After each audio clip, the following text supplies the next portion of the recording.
আজকেও আমি আপনাদের নিয়ে এসেছি সেই গুপ্তধনের যেখানে সন্ধান চলছিল। ইতিমধ্যে আপনাদের আমি একটা প্রতিবেদন দিয়েছিলাম। অনেকে আপনারা আমার কাছে জানতে চেয়েছিলেন এই স্থানটার আপডেট। আপনাদের জন্য আজকেও আসা, এখানে কি হচ্ছে বা কি আছে বা এখানে কোনো কিছু পেয়েছে কিনা। আজকে এখানে যারা সরকারি কর্মকর্তা আছে তাদের মাধ্যমে আরও বিস্তারিত আপনাদের জানানো এবং এই সম্পর্কে দেখানোর চেষ্টা করব। আশা করি আপনারা আমার সঙ্গে থাকবেন। আসসালামু আলাইকুম। কেমন আছেন? আলহামদুলিল্লাহ। আসলে আমাদের যশোরের মরিয়ামপুরি খেদাপাড়ার এই স্থানটি নিয়ে অনেকেই ইতিমধ্যে অবগত আছে, আর অনেকেই জানতে চাচ্ছে যে এখানে আসলে আপনারা কি সন্ধান করছেন বা ভবিষ্যৎ পরিকল্পনা কি, এই বিষয়ে যদি আপনি কিছু বলতেন।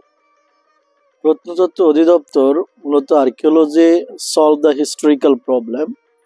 আমরা এই খেদাপাড়া ধনপোতা ডিবি, এখানে 10ই ডিসেম্বর 2023 সালে প্রত্নতাত্ত্বিক খনন কার্যক্রম শুরু করি, যা এখনো চলমান রয়েছে। এখানে 2006 সালের দিকে একটা প্রত্নতাত্ত্বিক প্রতিবেদন দেওয়া হয় ধনপোতা ডিবি নিয়ে। তারই প্রেক্ষিতে এই খনন কার্যক্রম পরিচালনা করা হয়।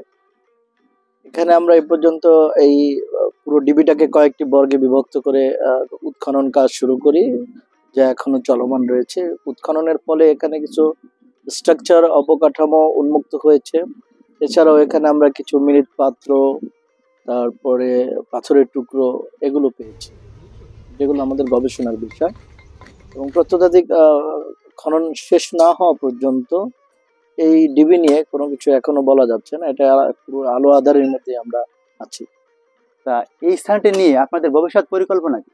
এখনো আমাদের ওরকম কোনো পরিকল্পনা নেই, বরঞ্চ আমাদের কাজ হচ্ছে প্রথমে এক্সকাভেশন করা। এক্সকাভেশন করার পরবর্তীতে আমরা যদি অধিদপ্তর কর্তৃপক্ষ মনে করে এটাকে সংরক্ষণ করার, তাহলে সংরক্ষণ করা হবে। আর যদি হিস্টোরিক্যাল ভ্যালু না থাকে তাহলে সংরক্ষণ করা হবে না। আপনাদের এই কাজ আর কতদিন চলমান থাকবে? এটা আমরা প্রতি অর্থ বছরে বিভিন্ন এলাকায় বিভিন্ন ডিবিতে আমরা প্রত্নতাত্ত্বিক খনন কাজ পরিচালনা করে থাকি। এবছরও সেই ধারাবাহিকতায় খেদাপাড়া ধনপোতা ডিবিতে প্রত্নতাত্ত্বিক খনন কাজ চলমান রয়েছে। হয়তো এই মাস খনন কাজ চলবে, এরপরে আমরা বন্ধ করে দেব।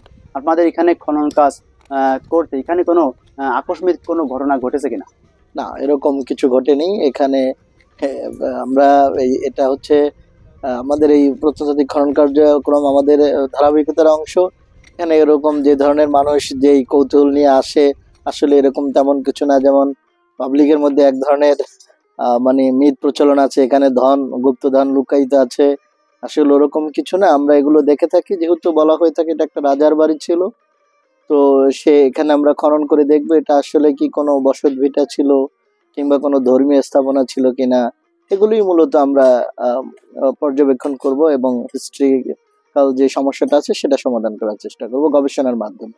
কিন্তু প্রত্নতাত্ত্বিক খনন কাজ শেষ না হওয়া পর্যন্ত এখানে এটা যে কি ছিল বা কি ধরনের অবকাঠামো এগুলো বলা যাচ্ছে না।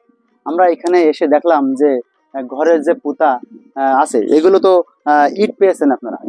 এই ইটটা দেখে আপনারা কি অনুভব করতে পারছেন? এখনো বলা যাচ্ছে না। এরকম ইট আরো বিভিন্ন এলাকায় খননের ফলে পাওয়া যায়, ফলে এগুলো যে পুরনো এটা বোঝা যাচ্ছে, কিন্তু কত সালের সেটা এখনো কাল নির্ণয় করা সম্ভব হচ্ছে না। এখানে আমরা এসে যতদূর জেনেছি স্থানীয় লোকজন বলছে পূর্বেও এমন ভাবে সরকারি লোকজন এসে কাজ করে তারা অনেক ভয়ভীতি দেখে তারা এখান থেকে নাকি চলে গেছে। এমনটা হয়েছে কিনা আপনাদের?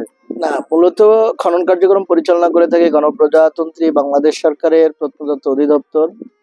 তো আমরা সেই দপ্তরে খুলনা বরিশাল বিভাগের আঞ্চলিক পরিচালক মহোদয়ের নেতৃত্বে এই খনন কার্যক্রম পরিচালনা করতেছি। এর আগে এখানে কোনো প্রত্নতাত্ত্বিক খনন কার্যক্রম পরিচালনা করা হয়নি।